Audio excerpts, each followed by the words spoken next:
Hello बच्चों, कैसे हैं आप सब? आई होप आप सब ठीक होंगे। चलिए आज हम पढ़ते हैं कक्षा 3 पाठ 6 नन्ही लाल मुन्नी। ये एक कहानी है, ठीक है।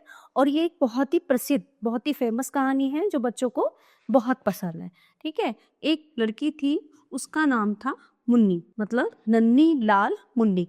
उसका घर पहाड़ों के बीच था। उसकी नानी जंगल के पास एक कुटिया में रहती थी। नन्ही लाल मुन्नी सिर पर हमेशा लाल टोपी पहने रखती। उसके पास एक छोटी सी टोकरी भी थी। एक दिन क्या होता है, एक दिन उसकी माँ ने उसे टोकरी में फल और केक देते हुए कहा, प्यारी बिटिया, इन्हें अपनी नानी माँ को दे आओ और देखो संभल कर जाना, जंगल में कुछ खतरनाक जानवर रहते हैं और उनसे जरा बच कर रहना, ठीक है। जी अच्छा, नन्ही ने कहा और टोकरी लेकर चल दी। तो रास्ते में उसे एक दूर यानी कि एक चालाक भेड़िया मिलता है, ठीक है। उसने बड़ी चतुराई से भोलेपन दिखाते हुए कहा, नन्ही तुम कहाँ जा रही हो? ठीक है, नानी, तो वो क्या कहती है कि नानी के घर, मैं नानी के घर जा रही हूँ, ठीक है। तो उसने भेड़िया पूछता है कि क्यों जा रही हो? मुझे ये फल और केक उन्हें देने हैं, ठीक है। तो वो भेड़िया क्या कहता है कि लाओ ये केक और फल मैं वहां पहुंचा देता हूँ। वो उसे फुसलाना चाहता था, बहलाना चाहता था।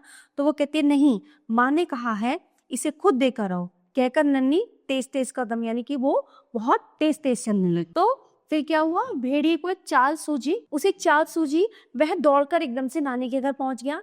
नानी बीमार थी और एक कमरे में लेटी हुई थी, ठीक है। भेड़िए ने उस कमरे का दरवाजा दिया। भेड़िए ने उस कमरे का दरवाजा दिया, खुद नानी की साइड, मतलब वो दरवाजा खुला हुआ था, वो उस दरवाजे में अंदर गया और खुद नानी की साड़ी को जो है लपेट कर घूंघट सा, उसने क्या किया, घूंघट सा निकाल दिया। तो थकी हारी नन्ही वहां पहुंची तो उसने क्या किया, नानी के घर का दरवाजा खटखटा, ठीक है। वो थकी हुई पहुंची तो उसने क्या किया, भेड़िए ने अंदर जाके वो दरवाजा बंद कर दिया। वो बैठ गया। तो वो जाती है फिर नन्ही घर पे, तो वो दरवाजा खटखटाती है। तो भेड़िए ने आवाज बदल कर कहा, कौन है? मैं हूँ नानी। नन्ही कहती कि मैं हूँ, मेरी बच्ची, दरवाजा खुला है, अंदर आ जाओ। देखो भेड़िए की चालाकी, मतलब कितना चालाक बनता है वो। मेरे लिए क्या लाई हो? भेड़िए ने कहा, ये केक और फल। नन्ही कहती कि मैं केक और फल लाई हूँ।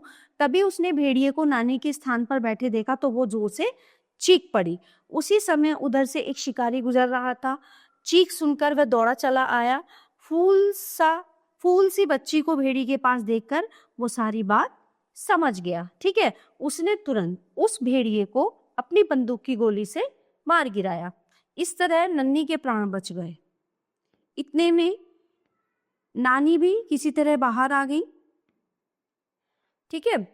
उन्होंने नन्ही लाल मुन्नी को बहुत प्यार किया और भगवान को, शिकारी का धन्यवाद किया कि कैसे उस शिकारी ने आके नन्ही की जान बचाई।